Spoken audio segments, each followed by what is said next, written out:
People who are nervous about flexibility, from a business outcomes perspective, are nervous that people will take advantage, of what's going on. Floodgates will open. Floodgates will open, and people who are not as committed will find a way to basically not do as much. That's the concern.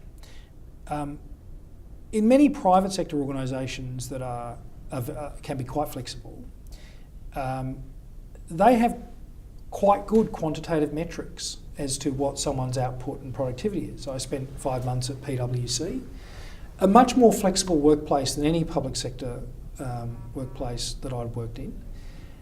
But when you got to sort of annual performance reviews, they're quite good quantitative metrics of, utilisation rates, revenue, sales, that could anchor a conversation. This person's really committed. Now, there were behavioural characteristics too, but you had those.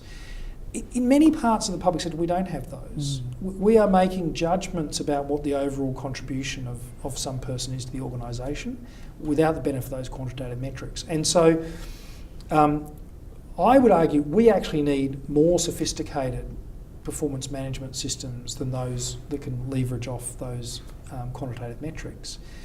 And I think building those, which includes honest conversations with people about how you're travelling, what are your contribution, actually reinforces flexibility. Because it means you can say, we are delivering business outcomes. We're not getting a negative outcome. And in fact, I think the literature says we'll get positive outcomes. So it's the interaction by the bespoke conversation, skilling up two parties of the conversation, the interaction with the performance system, which is going to be an honest discussion about how it's tracking, both in general, but also how the flexibility is working, the preparedness to adjust if it doesn't work or needs to be modified in some way. That's how the system has to operate.